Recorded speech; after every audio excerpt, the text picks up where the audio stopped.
Hello everyone, আপনারা কেমন আছেন? আশা করি আপনারা সবাই ভালো আছেন and welcome to my channel. আজকের রেসিপিটা যদি আপনাদের ভালো লেগে থাকে অবশ্যই লাইক অ্যান্ড শেয়ার করবেন।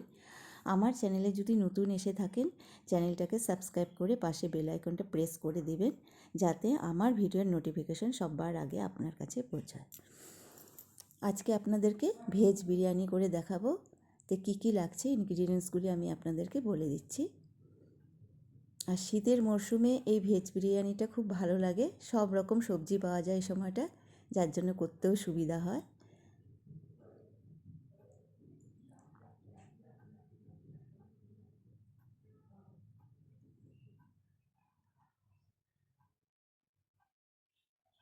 আমি আপনাদেরকে কি কি লাগছে বলে দিচ্ছি। এখানে লাগছে হলো গাজর, কুচনো গাজর, আর এখানে ছিম নিয়ে নিয়েছি, আর এখানে কাঁচা লঙ্কা আর ক্যাপসিকাম কুচনো, আর এই তো এই সবজি কয়েকটা দেব। আর এখানে মটরশুঁটি ছুলে নিয়েছি এক বাটির মতো। আর এখানে আমি আগের থেকেই ভাত সেদ্ধ করে রেখেছি, চালটাকে সেদ্ধ করে রেখেছি। আমি পরিমাণ মতো ঘি নিয়েছি। আচ্ছা, আর এখানে কী কী শুকনো ইনগ্রিডিয়েন্টসগুলি বলে দিচ্ছি। তেজপাতা, দারচিনি, স্টার অ্যানাইস, আর এলাচ, আর নারকেল কুচনো, আর এখানে এলো কাজু, কিশমিশ। এখন সসপ্যানটা গ্যাসে বসিয়ে দিয়েছি। পরিমাণ মতো আমি ঘি দিয়ে দিচ্ছি।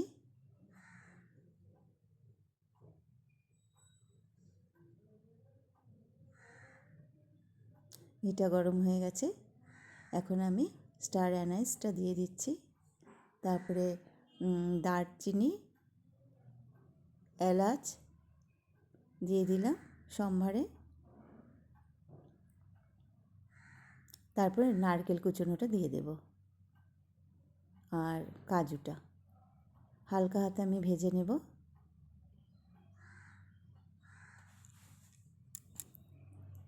তারপর কিশমিশটা দিয়ে দেব,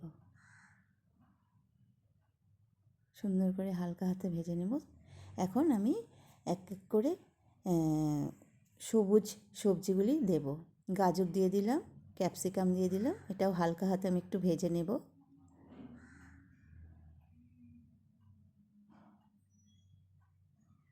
কাঁচা গন্ধটা যাতে না থাকে সেই হিসাবে আমি ভেজে নেব।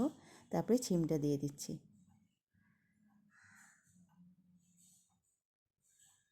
তারপর কাঁচা লঙ্কা। এখন সব সবজিগুলো আমি হালকা হাতে ভেজে নেব। তারপর মটরশুঁটিটা দিয়ে দিচ্ছি।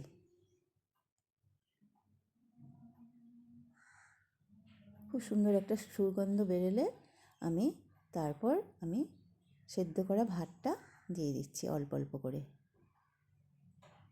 এটা বানাতে কিছুই না, বাড়িতে করে দেখবেন, খুব সহজ রেসিপি, আর খেতেও ভালো লাগে শীতের দিনে। এখন ভালো করে নেড়ে, আস্তে আস্তে নেড়ে আবার আমি অল্প অল্প করে ভাতটা দিয়ে দিচ্ছি। দেখতেও ভালো লাগে, কালারফুল লাগছে। আবার অল্প ভাত দিয়ে আবার ভালো করে নেড়ে দেব।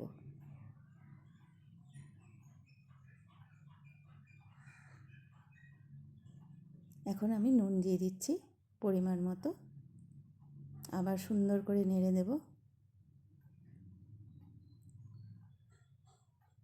তারপরে একটু চিনি দিয়ে দিলাম, মিষ্টি যেটা 2 চামচের মতো দিয়ে দিলাম। যে যেরকম মিষ্টি খান সেই হিসাবে দিবেন।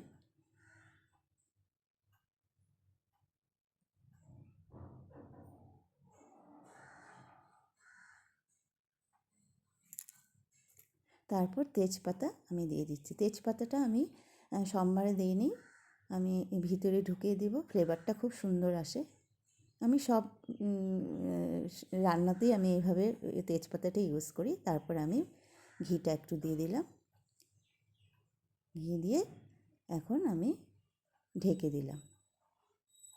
এখন খুলে দেখছি, খুব সুন্দর একটা ফ্লেভার এসছে। দেখুন হয়ে গেল। এরকম এইভাবে বাড়িতে করে দেখবেন, খুব ভালো লাগে খেতে। শীতের মরশুমে বেশি ভালো লাগে, কারণ নানান রকম সবজি পাওয়া যায়, গাজর, বিট, মটরশুঁটি। এখন আমি আপনাদেরকে পেড়ে দেখাচ্ছি।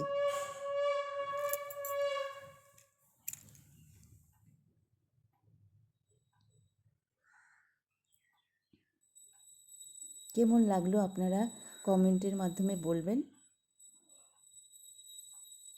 এখন একটা বাটিতে সুন্দর করে আমি দিয়ে প্লেটে ঢেলে দিচ্ছি।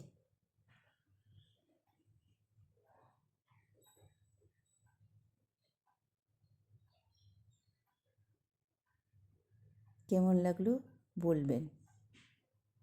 আর সঙ্গে আমি একটু ভাজা করেছি, বেগুন ভাজা।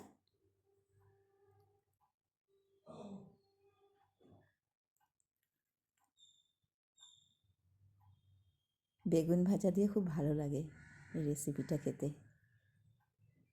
তারপর সঙ্গে করেছি একটু আলু ভাজা। সম্পূর্ণ নিরামিষ, নিরামিষে খুব ভালো যায় এই খাবারটা।